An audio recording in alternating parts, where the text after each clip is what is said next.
As ever, use the microphone available. State your organisation, your name, and we'll get underway when we're ready with Rob Dorsey from Sky Sports News. If the microphone's available, yeah. Hi. Hard lines, Rob.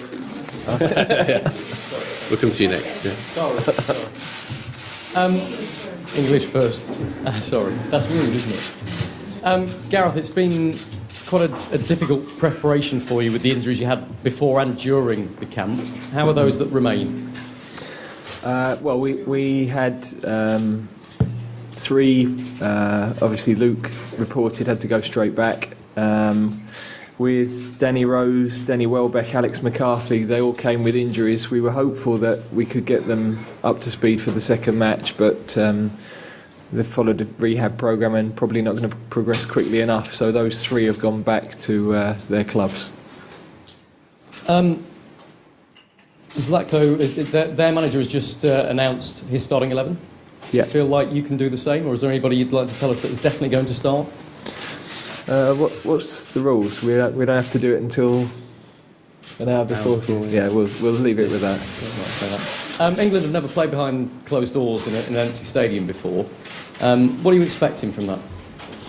Well, it will be a strange experience. I mean, I guess we effectively do that every day of our lives. We play football in front of a handful of people watching, so it's not totally unique, but for a match situation and an international, very different.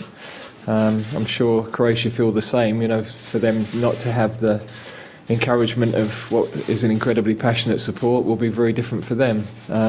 So it's a shame, especially for our travelling fans who are brilliant for us all summer, and so many of whom haven't missed an England game for years. So that's unfortunate for them in particular. Does it give you an advantage? Because obviously the crowd here can be quite intimidating at times. Well, it means that Croatia don't get the energy that a home support can give you in those moments where you're under pressure as a team. So it will be different, definitely. Whether it's an advantage, who knows? So many young players in your squad, but this is a competitive game. How much are you planning to experiment? No, we're here to try and get a result. So the team we play will be a team we believe in. Whoever's ready to start. That doesn't mean that we're not going to play. There's nobody in the squad that's here that we're not thinking of putting into the team. So it's not experimentation. It's players we believe in. Players, that in a lot of cases are relatively inexperienced at the highest level. But players we've enjoyed working with have shown in training this week that they can handle this level, and we'll pick a team that we think is the best one to win the game.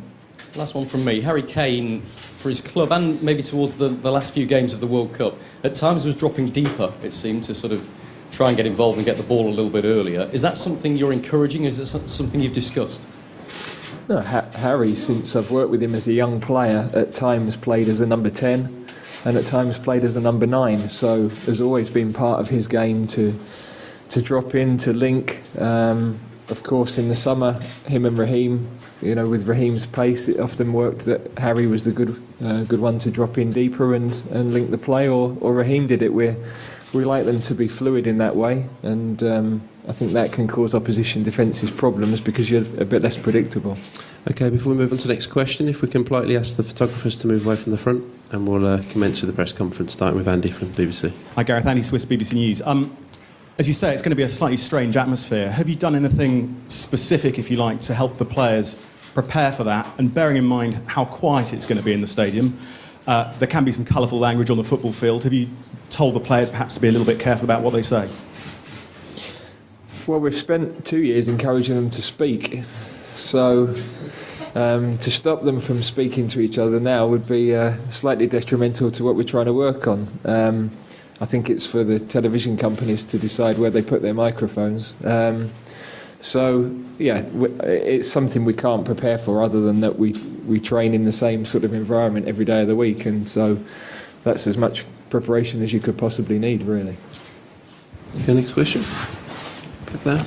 Ivan Dorian on Croatian national television. So Croatia has also had some player changes. Some have said goodbye to the national team. Some are injured.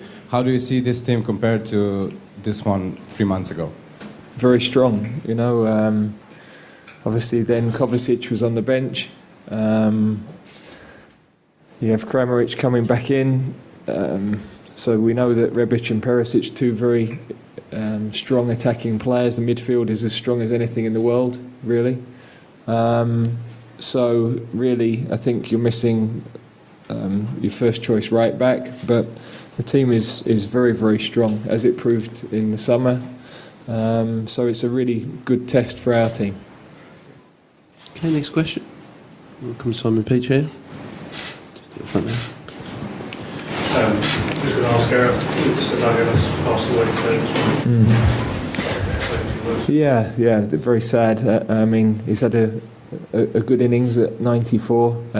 Was brilliant chairman from a player's perspective. I think slightly hard work for some of the managers, but brilliant as a player. The day I signed, he took me to dinner with Brian Little, and then I stayed at his house rather than I had to travel back to London. He was, made me welcome right from the start.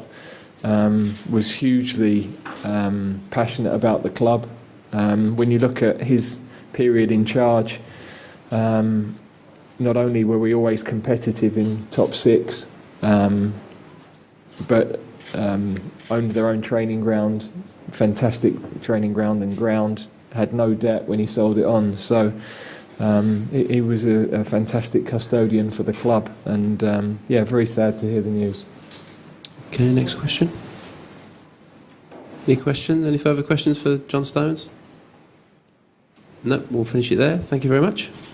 Sorry, John. Is that me?